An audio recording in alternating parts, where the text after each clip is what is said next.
Hello citizens, ಸ್ವಲ್ಪ ಯೋಚಿಸಿ. ನೀವು ಬಹಳ ವರ್ಷಗಳಿಂದ ಕಾಯ್ತಿದ್ದ ಮಗುವನ್ನು ದತ್ತು ಪಡೆದಿದ್ದೀರಿ. ಆದ್ರೆ ನಿಮ್ಮ HR ಮಗುವಿಗೆ 3 ತಿಂಗಳಿಗಿಂತ ಹೆಚ್ಚು ವಯಸ್ಸಾಗಿದೆ ಅಂತ ಮೆಟರ್ನಿಟಿ ಲೀವ್ ರಿಜೆಕ್ಟ್ ಮಾಡ್ತಾರೆ. ಮತ್ತಿದು ಕೇವಲ HR ಪಾಲಿಸಿಯಲ್ಲ, ನಿನ್ನೆ ಮೊನ್ನೆವರೆಗೂ ನಮ್ಮ ಕಾನೂನೇ ಹಾಗೆ ಹೇಳುತ್ತಿತ್ತು. Wait, what? ದತ್ತು ಪಡೆದ ತಾಯಿಗೆ ರಜೆ ಇಲ್ವಾ? ಇತ್ತು, ಆದ್ರೆ ಕೇವಲ ಒಂದು ಷರತ್ತಿನ ಮೇಲೆ. ಮಗುವಿಗೆ 3 ತಿಂಗಳಿಗಿಂತ ಕಡಿಮೆ ವಯಸ್ಸಾಗಿರಬೇಕು. ಇದು ಅಸಾಧ್ಯ. 3 ತಿಂಗಳಿಗಿಂತ ದೊಡ್ಡ ಮಗುವಿಗೆ ತಾಯಿಯ ಪ್ರೀತಿ ಬೇಡ್ವಾ? ಅದೇ ಪ್ರಶ್ನೆಯನ್ನ ಸುಪ್ರೀಂ ಕೋರ್ಟ್ ಕೇಳಿತು. And they completely change the game. So ಈ ಕತೆ ಶುರುವಾಗಿದ್ದೆಲ್ಲಿಂದ? ಯಾರಿದನ್ನ ಪ್ರಶ್ನಿಸಿದ್ದು? ಇದು Hamsanandini Nanduri v union of India case. ಆಕೆ 2 ಮಕ್ಕಳನ್ನ ದತ್ತು ಪಡೆದ ವರ್ಕಿಂಗ್ ಮದರ್. ಆಕೆಗೆ ಆಫೀಸ್ನಲ್ಲಿ ಲೀವ್ ಸಿಗ್ಲಿಲ್ವಾ? ಇಲ್ಲ.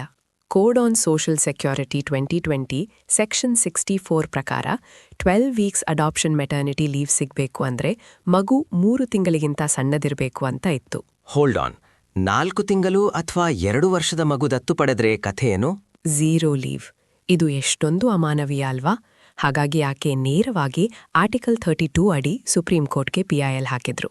ನೇರವಾಗಿ ಸುಪ್ರೀಂ ಕೋರ್ಟ್ ಅಂದ್ರೆ ಇದು ಇಡೀ ದೇಶದ ಸಾವಿರಾರು ತಾಯಂದಿರ ಪರವಾದ ಹೋರಾಟ. ಎಕ್ಸಾಕ್ಟ್ಲಿ. ಕಾನೂನಿನ ಈ ಕುರುಡುತನವನ್ನ ಪ್ರಶ್ನಿಸಲು ಅವರಲ್ಲಿ 2 ಪ್ರಮುಖ ಅಸ್ತ್ರಗಳಿದ್ದವು.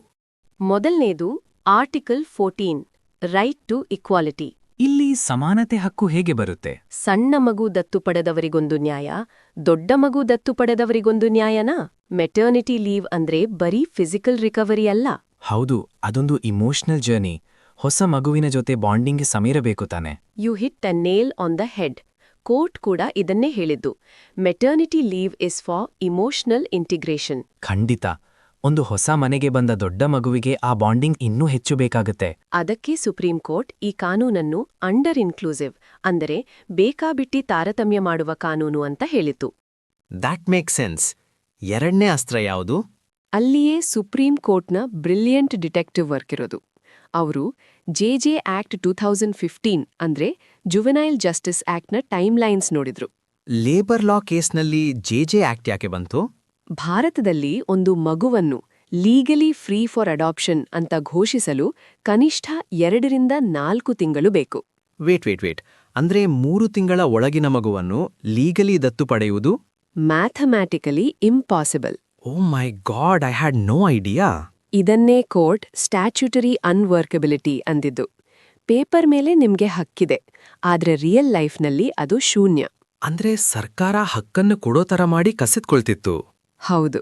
Court article 21 right to life ನ ವಿಸ್ತರಿಸುತ್ತಾ ಒಂದು ಅದ್ಭುತ ಮಾತು ಹೇಳಿತು. Motherhood takes shape in the heart, not just biology. ಎಂತಹ ಸುಂದರವಾದ ಸಾಲು. ಹಾಗಾದ್ರೆ ಫೈನಲ್ ತೀರ್ಪು ಏನಾಯ್ತು? ಸೆಕ್ಷನ್ 64ನಲ್ಲಿದ್ದ 3 ಮಂತ್ ಏಜ್ ಲಿಮಿಟ್ ಅನ್ನೇ ಕೋರ್ಟ್ ಸ್ಟ್ರೈಕ್ ಡೌನ್ ಮಾಡಿತು. This is huge. So basically ಇನ್ಮುಂದೆ ಯಾವ ಕಂಪನಿಯೂ ದತ್ತು ಮಗುವಿನ ವಯಸ್ಸು ನೋಡಿ ರಜೆ ರಿಜೆಕ್ಟ್ ಮಾಡುವಂತಿಲ್ಲ. ಯಾವುದೇ ವಯಸ್ಸಿನ ಮಗುವಾದ್ರೂ 12 ವೀಕ್ಸ್ ಲೀವ್ ಗ್ಯಾರಂಟಿ. ಇದು ಪ್ರತಿಯೊಬ್ಬ ವರ್ಕಿಂಗ್ ಮದರ್ನ ಹಕ್ಕು. ಲಾ ಸ್ಟೂಡೆಂಟ್ಸ್ಗಂತೂ ಈ ಸ್ಟ್ಯಾಚ್ಯುಟರಿ ಅನ್ವರ್ಕಬಿಲಿಟಿ ಕಾನ್ಸೆಪ್ಟ್ ಒಂದು ಮಾಸ್ಟರ್ ಕ್ಲಾಸ್. ಖಂಡಿತ. ಜೊತೆಗೆ ಕೋರ್ಟ್ ಪಟರ್ನಿಟಿ ಈವ್ ಬಗ್ಗೆಯೂ ಒತ್ತು ನೀಡಿದೆ. ನೆನ್ಪಿರ್ಲಿ, ಕಾನೂನು ಕೇವಲ ನಿಯಮಗಳಲ್ಲ, ಅದು ಪ್ರತಿಯೊಂದು ಹೊಸ ಕುಟುಂಬದ ರಕ್ಷಾಕವಚ.